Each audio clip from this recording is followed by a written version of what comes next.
Okay, so I found a lot of stuff at the Goodwill by the pound. Most of it just junk. But some of it was interesting. And you might be wondering why I chose this. But I bought this partial Mr. Potato Head.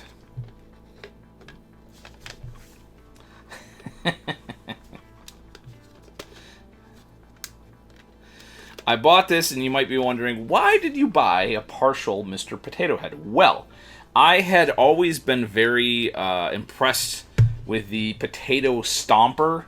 If you've ever seen the Potato Stomper, then it is a piece of pure crafting genius, where they made a Warhammer Orc Stomper out of a Mr. Potato Head. And it was absolutely brilliant. And I kind of wanted to do something similar.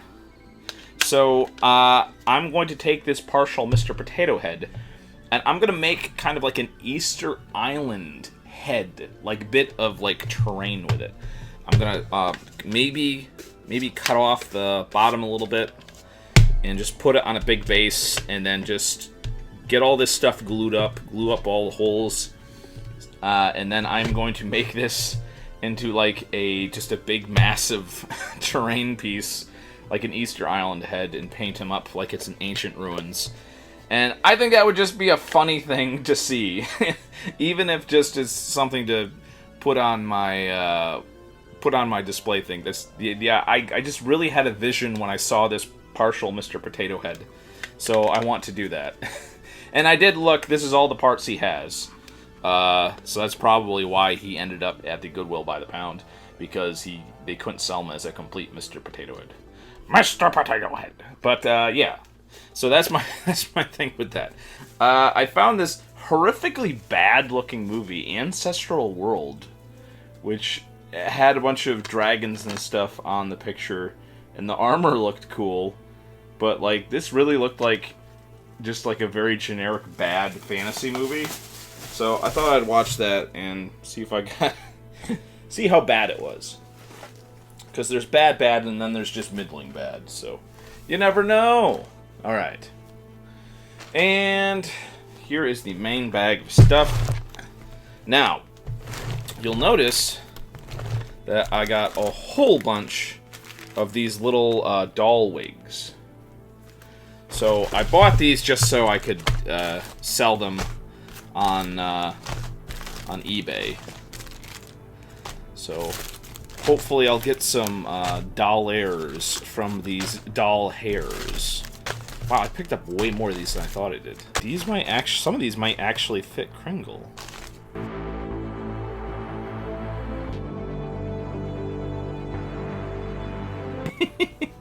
These are a little bit, even the bigger ones are a little bit too small for Kringle.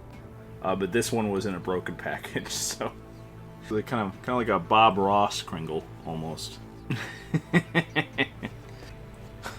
What is this, a Pogs channel now? This is a heavy-duty Pogs thing. I don't know why I bought this. I saw it at the Goodwill by the pound. This was the original made in Taiwan one. So, it seemed like the OG one. So, I don't know. It seems, I mean, this is the official Pog board. So, I don't know. Anyway, I went crazy. A lot of this stuff was, like, super heavy. So, this actually cost me $14 for all of this stuff. But that included, like, you know, books and DVDs and stuff, too. Ooh, here's a copy of the extended version of Lord of the Rings that I got. And oh yeah, I also got a VHS tape. I got The Dark Crystal on VHS. I just liked the dumb, like, 90s neon green VHS. Did this come out in the 90s? Yeah, 1994. So, yeah. You don't see that shade of green a lot nowadays with major products, and the artwork on the box is just really not indicative of what the movie actually is. So I don't know. I thought that was interesting. I think this is mainly me just grabbing stuff that I thought was interesting. Yes, a McDonald's toy, Disney McDonald's toy. I thought this looked actually really nice in terms of like reusing the miniature for something. Even if I just like use this as an armature for a sculpting thing. And there was 2 of them, so obviously, you know, I could think of many different things I could do with this in terms of like using it for a sculpture or what have you. So I thought that was an okay purchase. I got a spider which was brand new, and unlike dollar store spiders, the plastic on this one was actually a little bit nicer. So it did have some nice detail on there. So I might put that as part of some terrain or something like that. What is this? This was... Oh yeah, it's just some random bug toys. This was at the Goodwill by the pound, so this is a little bit heavier, but this definitely cost me less than $1 for this. That's a nice beetle there. Now there's a couple bags of this stuff, and I really was interested in it because some of the texture actually looked pretty nice. If you look at this, you can see that this actually has some pretty nice like texture in terms of like raised and lowered. The bricks are at different depths. Now this is Fortnite stuff. This is apparently for a Fortnite playset. What is this, a Fortnite channel now? But I thought I could maybe use this for bits and pieces. I thought the Fortnite stuff would be nice for all sorts of random bits and pieces products. Like this here, I mean, it's not... This would be might be nice for like a makeshift like trap. I did that trap for my improv crafting thing. And what I didn't have is a lot of basing stuff that looked good for traps. So some of these pieces would be good for that. I'm really seeing now that I take a real close look to this. Ooh, yeah, see, there's a lot of these nice pieces. These are the pieces that I would like and probably could use somehow. They don't fit together all that great, but I think I still could find a use for these in some way. There's some little details on here that I think this is supposed to be wood. If I have any babies out in my audience that play Fortnite, let me know. But I figured these would be good for bits and pieces for, you know, little things that I could make in terms of... I was specifically thinking of traps.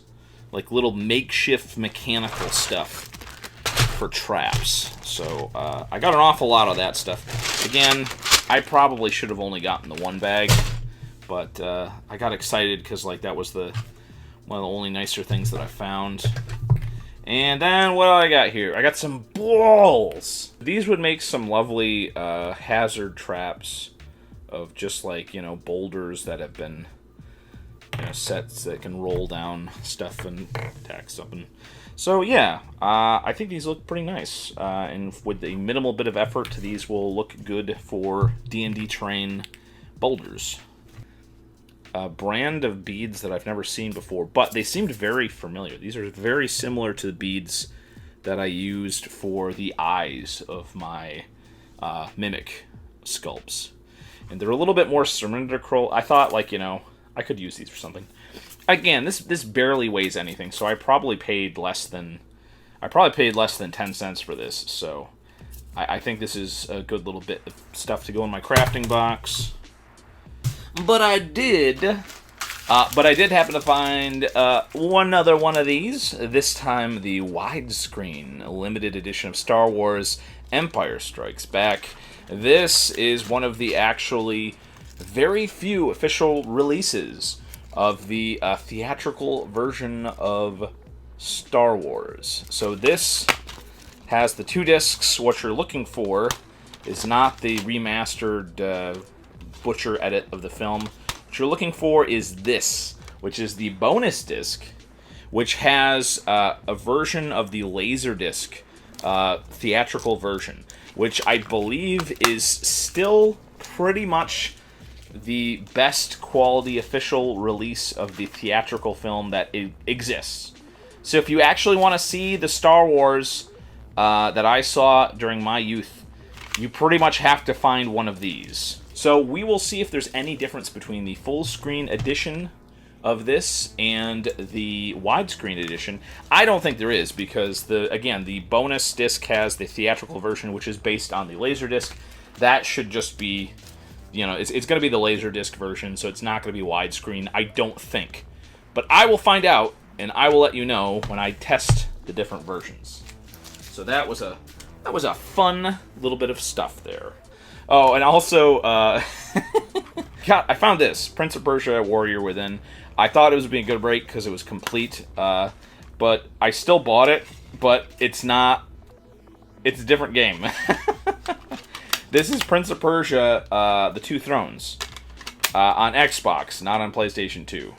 So yeah, I think this is compatible with the Xbox 360, so I can probably play that if I like. But I just thought that was funny that this is one of the DVDs that I bought in edition, and it's got the wrong game in it. So classic Goodwill by the pound, classic.